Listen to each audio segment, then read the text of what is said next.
شما فکر میکنی خداوند خودش به انسان جون داده، هر وقت لازم شد میگیره، اما یه موقعی میرسه که انسان دیگه خسته است، نمیتونه منتظر بشه که خداوند به مصالح خودش عمل کنه، دیگه خودش رأساً عمل میکنه. به هر حال این همون چیزیه که بهش میگن خودکشی. بعدم باید پذیرفت که واژه خودکشی رو فقط برای فرهنگنامه که نیاوردن، که بالاخره باید یه جای کاربردی داشته باشه. کاربردش هم الان همینجاست. خود انسان باید تشخیص بده کاربردش کجاست. تصمیم گرفتم یه جوری خودم خلاص کنم از این زندگی. حالا دلیلش هم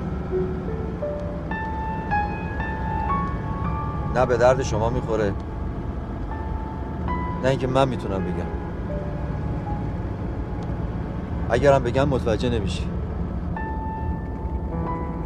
نه اینکه نفهمی، میفهمی من چمه، اما حسش نمیتونی بکنی.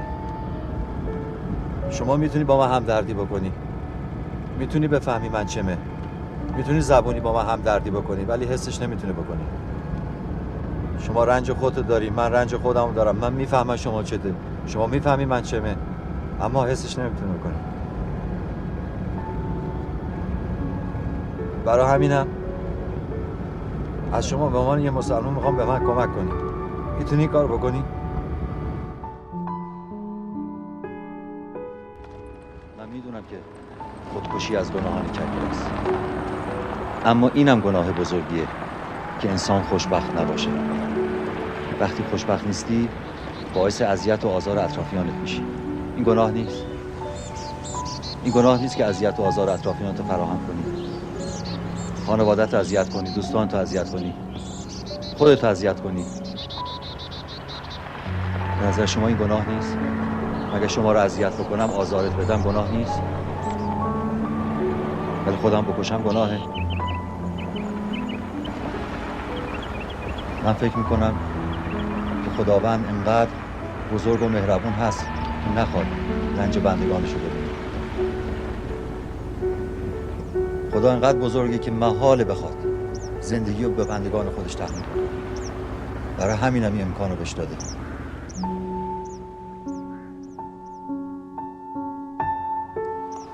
توی زندگی مشکلی پیش بیاد برای کسی اینجور راه حل باشه که خب توی دنیا الان کسی زنده نبود.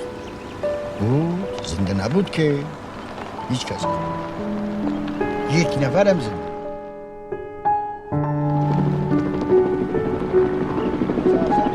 خاطره از خودم بگم. اول ازدواج ما بود، ناراحتی همه جور کشیده بود، همه جور. آخر اونقدر خسته شدم از ناراحتی که یه روز پا شدم خودم راحت کنم. بابا از این ناراحتی به چی خبره؟ رو تاریکی بود. پا شدم تناب برداشتم انداختم پشت ماشین، برم قال قضیه رو بکنم، برم خودکشی بکنم. برم رفتیم. اطراف میانه بود، سال 39. رفتم آقا، توتستان بود بغل خونه ما، نزدیک خونه ما. آمدیم تناب تاریک بود، تناب هر قدر می انداختیم گیر نمی کرد. یه مرتبه انداختم گیر نکرد، 2 مرتبه انداختم گیر نکرد، سومی آخر خودم رفتم بالا تناب گیر دادم. دیدم آقا یه چیزه نرم خورد دستم، توت. چه توت شیرینی، شیرین بود. اولی را خوردم، دومی را خوردم، سومی را خوردم. یه وقت دیدم هوا داره روشن میشه، آفتاب زده بالای کوه رفیق. چه آفتابی، چه منظره، چه سبززاری. یه وقت دیدم صدای بچه ها میاد، بچه ها مدرسه بود آمدن، دیدم من توت میخورم، گفتن آقا درخت تکون بده. ما هم درخت تکون دادم، اینا خوردن. من که میکردم خوردم، بله خوردم. ما جمع کردیم آمدیم تو خونه. خانم ما هنوز از خواب بیدار نشده بود. آمدیم یه خورده هم دادیم به اونم خورد، اونم کیف کرد. رفته بودم خودکشی کنم، توت چیدم آوردم اینجا. آقا یه توت ما را نجات داد، یه توت ما را نجات داد. توتو خوردی و خانمم توتو خورد و همه چی هم خوب شد. خوب نشد، فکرم عوض شد. البته که اون ساعت خوب شد، ولی فکرم عوض شد، حالم عوض شد. در این دنیا هیچ کس نیست تو خونهش حرف نداشته باشه. محاله. این همه روی زمین آدم هست، محاله آقا تو خونهش حرف نداشته باشه. آخه نمیدونم حرف شما چیه که اگر میدونستم بهتر حرف میزدم. آدم یه انسان که میری به یه دکتر باید دردشو بگی فلان جام درد میکنه. رفته بودم آقا خودکشی بکنم، یه توت من اینقدر عوض کرد.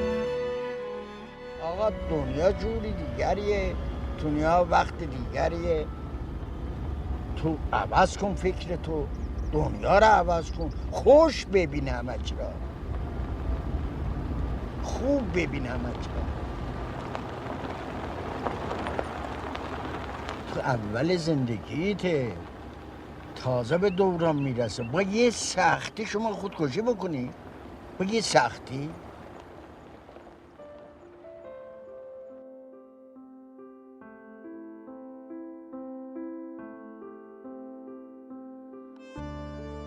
قطع امید کردی؟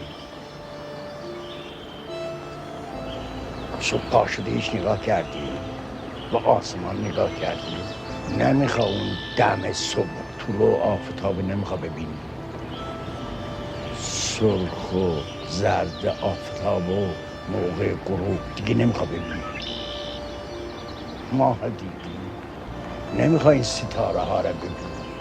شب مهتاب اون قرص کامل ماه دیگه نمیخوا ببینی؟ چشمت میخوا ببندی؟ بابا اینا تماشایی داره، بخوان از اون دنیا بیان ببینن اینجا رو. شما میخوا خودت به اون دنیا بفرستی؟ دیگه نمیخوا آب چشمه خنک دیگه نمیخوا بخوری، دستورت تو با اون آب چشمه بشوری. به این 4 فصل طبیعت نگاه میکنه، هر فصل یه میوه میاد. تابستان میشه یه میوه میاد، پاییز میشه یه میوه میاد، زمستان میشه یه میوه میاد، بهار میشه یه میوه میاد. همه اینها را قلم بزن، همه اینها را رد میشه. از مزه یک گیلاس میخوا بذاره، نگذر. من میگم رفیقتم نگذر، حالا میگذر.